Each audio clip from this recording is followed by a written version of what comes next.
I just used one newspaper article, and it claims the minister. I could also have just quoted or used the minister's speech online, but I want to quickly just mention this is September 2017, so maybe we have seen progress since then. But the minister says only 4 of the 50 member states. If I were a journalist in that audience, I would have raised my hand and said, "Dear Minister, what do you mean by fully migrated?" Then the minister continues and says, Malawi, Mauritius, Namibia, and United Republic of Tanzania have fully migrated. All right, so we can see our start first by looking at what did it promise. If you looked at some of the statistics or the slides of the Southern African Digital Broadcasting Association, you would have seen a slide that looks similar to this in previous presentations. For about 10 years, we've been saying we need more spectrum efficiency so we can accommodate new services and channels. We need to yield a dividend. We had a message to broadcasters that digital will give you cheaper network costs. You will be able to put more channels on air. There would be growth. To some extent, competition. Maybe that's not a good message for broadcasters. And then lastly, we had a great consumer message. You'll have many more channels, better quality, better sound, and it will be a much better experience. Just to animate, so we started off with each one of these spikes shows a transmission in the UHF band. That red bracket shows where an analog television channel is.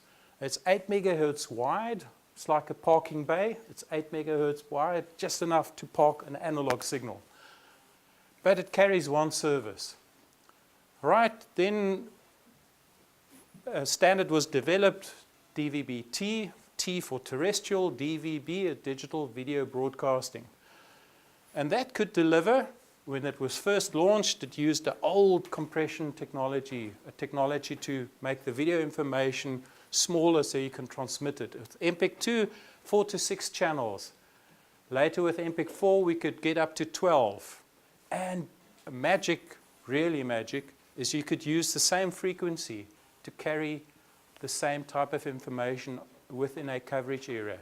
First criteria, have we passed or failed greater spectrum efficiency? Well, great news. In 2011, communications ministers in Southern Africa made the decision to adopt DVB-T2 for the region. So they adopted the most spectrum efficient technology available. So definitely, as we are rolling out terrestrial networks, these are running in the mode that's most spectrum efficient. So yes, we can tick this one off. We are achieving far greater spectrum efficiency in this digital migration. All right, then next objective we had was to yield a digital dividend.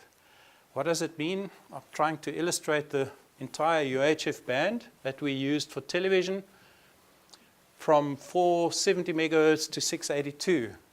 The idea was to yield the first dividend from 790 to 862. In other words, take all the services there, move them away, and then license that band for mobile. Not so long after that, we decided that we should need an additional spectrum band to be yielded as digital dividend from 694 to 790. Right. Can we do it? Can we still deliver broadcast services? Of course, because we've got far more spectrum efficient technology in use. But what does it mean for services where we are radiating them? So all of this stuff here is still analog broadcast. These square waveforms here are digital transmissions. And I've just used the same kind of colors. So we have to move these guys somewhere because they're actually in the dividend band. So we need to wait till we can switch off analog, because we can't just share the frequencies. Then there will be interference on people's television screens and lines and squiggles. So and once they're switched off, we can then move these guys lower below that dividend band. That's what they often call the restack. All right, so we said we would yield that dividend band, and the band is being used for LTE or 4G, for broadband wireless access or broadband mobile services. Really important. You know that in Africa we don't have fixed lines. We depend on mobile devices and access, and this spectrum is crucial in delivering access to mobile data. In some of the SADC countries, we actually didn't have that many analog services licensed. So in some of them, we could actually implement the digital transmissions and still not use the dividend bands. So we could actually start the transition without the need to restack or move things majorly. So, yeah, how do we rate this one? Well, let's go look at whether that dividend has been yielded, because in some countries we actually need to switch off analog. Put that second bullet, sub-bullet there. Is there an issue with funding our public broadcasters in SADC? Because if the public broadcaster can not raise the awareness campaign, can currently not pay the analog signal distribution fees, how are we going to migrate? How are we going to encourage a population to move across? How are we going to have fantastic content available that will attract viewers across? Then I have to say this, there are discrepancies between the official statements and the facts on the ground. I'm one of those techies that sits in the audience and hears the statement about so many countries have migrated. And I'm saying, but I just spoke to my colleague who manages the network in that country, and they are still maintaining analog transmitters. How is this possible that the minister can say it's all switched off? Maybe it's in the understanding of what fully migrated means that we can find the secret. I'm deliberately not answering. I hope you are writing down questions so we can debate this in the discussion session. What we also see in the SADC region is that viewers are on their own accord buying satellite installations and migrating to satellite rather than to terrestrial. That creates a big problem because it means you can't actually switch off analog because there is still some needy home or a bunch of people viewing analog, but you don't have critical mass to drive the retail, to drive the value, to drive sales.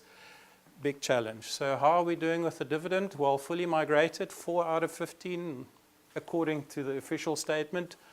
Actually, countries that have switched off analog, 2 out of 15. Has the digital dividend been licensed? Well, I'm aware of one country pursuing that process. So have we yielded the dividend? No, not really. Bear in mind there's at least one country that comes to mind, perhaps two, that actually didn't need to yield the dividend. They could fit everything in below for starters. All right, so maybe not all bad news. So the broadcaster message, great. We've seen some very positive things. Government grants to roll out the networks. Some amounts quite big for countries where, there's some countries that have more than 200 sites, transmission sites. We've also seen government funding given directly to the public broadcaster that manages the network, that has seen a network rollout. And in SADC region, we've also seen private-public partnerships with third-party loans to fund the networks. So what should the network cost? Have we seen the costs come down, and have the savings been realized? I drew this diagram just to quickly illustrate where the costs are. So for starters, that's the head end. That's a piece of kit where all the services get injected. They get put together in a multiplex, and you have one transport stream that goes out to the viewer.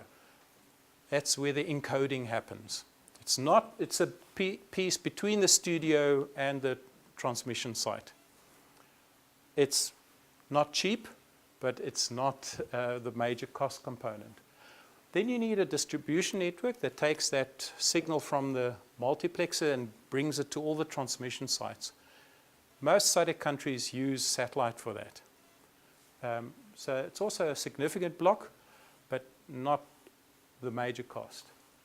Where the major cost is, and it's about 80%, as soon as your network has more than 15 transmission sites, it's above 80% of your network costs, is in the transmission site, the tower and the transmitter and whatever you need, a generator, enclosure, room.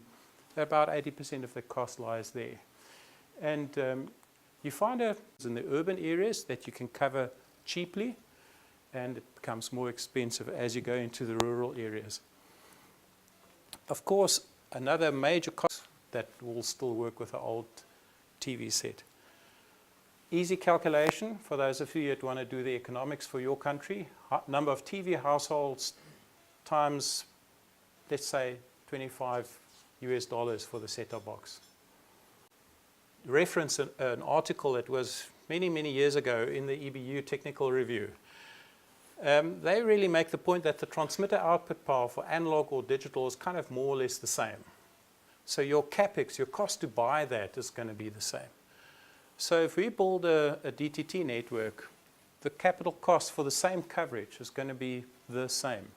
So if you work out a tariff, the first thing you have to do is work out the capital cost.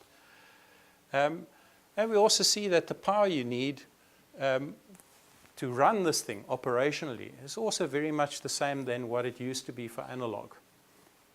There are even DTT transmitters now that run at lower power. So we expect that DTT network costs should be similar or lower than analog for the same equivalent coverage.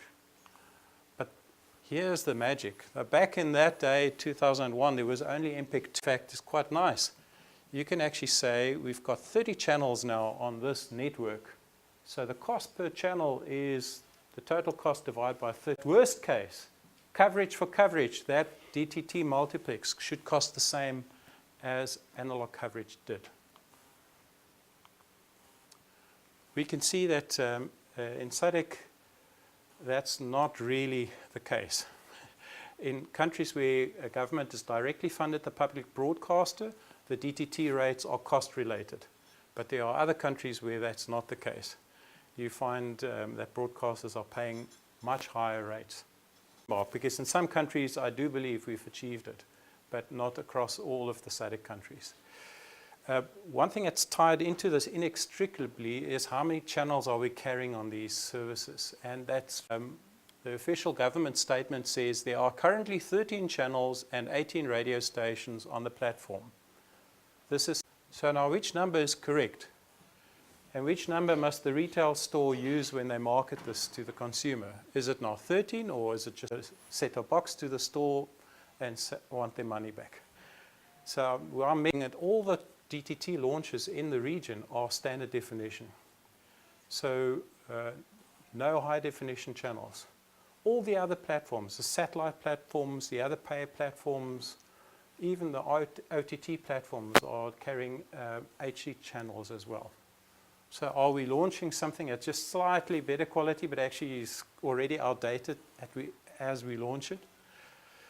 The other observation is we see limited new channels. So out of this statement here where we see 13 channels, guys, there's potential for 30,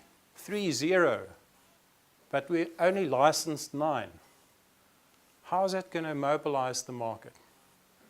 You have to look at each country. I mean, remember, there's also a challenge of some of our SADC countries barely struggling to fill the program schedule for one channel for their public broadcaster. So this is a very big challenge. Have we delivered more channels, more services? Yes, we are seeing program guides. We are seeing that potential and more interactivity there.